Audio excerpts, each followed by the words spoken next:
Hello everyone, this is a video about stalling. Obviously learning to drive, stalling is something that comes up. Stalling is when the car cuts out and decides to just go back to the switched off position, and lots of students talk about it and they don't want it to happen and stuff like that. But stalling is pretty normal, and you kind of need to do it to learn how not to do it. I always say to my students, we all fell over as children when we were learning to walk. It is just one of those things. You are going to stall the car if you're learning to drive. If you're learning to walk, you are going to fall over. And even though we are all now professional walkers, we still know that we're going to trip over again in our lives. I mean, we can't not trip over again. There's going to be something that makes us trip over. So in the car, it's important to accept that sometimes we're going to stall, and the most important thing is to know how to get out of the stall. Okay, I've stalled. How can I repair this as quickly as possible without, causing anybody else any risk or any danger? So rolling back, for example, if you stall, you want to put your brake on straight away. Now, the very first thing that you learn in driving is prepare, observe, move. On your first lesson anyway, you're going to learn a system called prepare, observe, move, which is POM. Prepare is set to the gas and find the biting point, and then you've got observe and move. But we're going to talk about the prepare part of it. Prepare basically means you need to give the car some energy. So you set the gas on the rev counter at around 1,500 revs if you're on a flat, or if you're on a hill, you're going to set it a little bit higher, 2,000, because the car needs a little bit more energy. It is vitally important that the car has got energy, so it's very important that you set your gas. If you were going to pick up some heavy bags, you would go, ugh! You would make noise as you pick them up. It is vitally important that this car has got energy noise. Lots of people say to me, I don't want the car to make any noise. We need this car to make noise, make it roar like a lion. We need energy in the car. Set the gas. Then we're going to be finding the biting point, which is very carefully lifting up to the biting point by very carefully lifting up to learn where your biting point is. It's around about halfway up on your clutch pedal when the clutch plates come together and meet for the first time. So one of the clutch plates is connected to the engine, which is spinning really fast, and the other clutch plate is connected to your tires, which isn't turning at all. So this connection of the moving plate and this still plate needs to be a gentle connection, a bit like a clap of the hands, but without actually making a clap. And when they come together, then the connection's made, and then the movement from the engine can then go through to the tyres and make the tyres turn. So this has to come up very carefully. And then when you're on the biting point, we're going to do something called clutch control, which basically means stay on the biting point if you need to push this heavy car forward. I often say to my students, stay on the biting point for about 2 car lengths. So we visualize 2 car lengths going forward and stay on your biting point. So you're on that biting point to let the heavy car go forward, or 2 Mississippis, like stay on that biting point for 2 car lengths before you come off it completely, and then just use the gas afterwards. It's vitally important that you stay on your biting point for a while, just a couple of car lengths there, because let's just say, for instance, you had a muscle man behind you and you were like, can you just move my car for me? You wouldn't expect the muscle man to come up and just literally take his energy and just push it like that and then just walk off and go, there you go, love, that's that. You'd want the muscle man to put his hands on the car and push it for you for a long time to get it moving. So think of the starting off in first gear like the muscle man behind you. First gear is extremely strong. It's the strongest gear on the car. So I call it the muscle man, the Diet Coke man, the really huge, like muscly man. Very strong and very useful. And 6th gear is the weakest and the cheapest. So first gear, muscle man. Very expensive, eats loads of food, very, very strong, but he just gets you moving, and then he waves you off, and then you go through your gears to go up to 6, and the higher you go up your gears, the cheaper it is. There's other things to talk about, but so my top tips are: use more gas. If you're stalling, use more gas.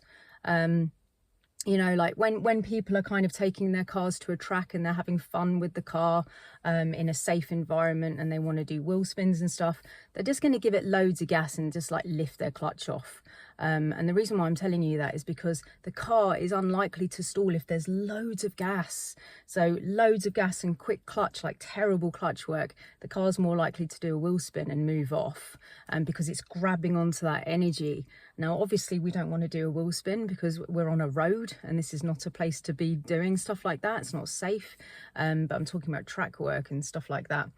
But if you set higher amount of gas and find the biting point, the likelihood of you stalling goes way down. So we need to have more gas in the car, set the gas and find the biting point, and then stay on the biting point with the muscly man pushing you behind like that for 2 car lengths, and then come off your clutch afterwards. Other things to do with clutch control is, I call it lift and dip, but officially it's called clutch control. So it's a bit like turning a tap on. We all know that there's a lot of water in the tap and we can turn it on full blast and it can all come out and you can get splashed, right? But you just want to turn it on a little bit. You just want to turn it on so a little trickle comes out of water. So you very, very carefully turning the tap on to get the trickle out. Very, very carefully coming up to the biting point when the car starts to move. Hold that. So I call it trust the trickle. So you come up to the biting point, you find that trickle of movement, and then you hold it for about 2 car lengths, 2 Mississippis, until you get used to the feeling of the car accepting the gear. When you get to know your car, you're going to come up to the bite and you stay on the bite. And then there's this kind of like dropping feeling. It's very difficult to like physically explain but you get the feel of it and you're like, the car's accepted the gear, now I can come off the clutch completely and just drive with the accelerator. But trusting the trickle, so you can come up to the biting point and let that trickle move. And then if that trickle is too fast, because it will give you a set amount of speed, then you can dip the clutch a little bit. So I call that lift and dip. Again, officially it's called clutch control, but you would lift it and dip it to make yourself go slower. Lift it and dip it and the car would go a bit and then slow down, then go a bit and then slow down, go a bit and slow down. Lift and dip to control that control that speed in the car. Lift and dip, sometimes call it knead it if you need to. So if you're kneading a bit of bread, you're going to like sort of have this kind of motion of dipping it down, lifting it, dipping it down, lifting it, like kneading a bit of bread. So if you're coming out of a T-junction, it's particularly nasty because there's like parked cars everywhere or it's really narrow. I always say to my students, knead it if you need to. And they all understand my terminology to be like clutch up and then clutch down to control that speed. So you go slower with the clutch up to make the car go clutch down, so you can negotiate around cars with good steering.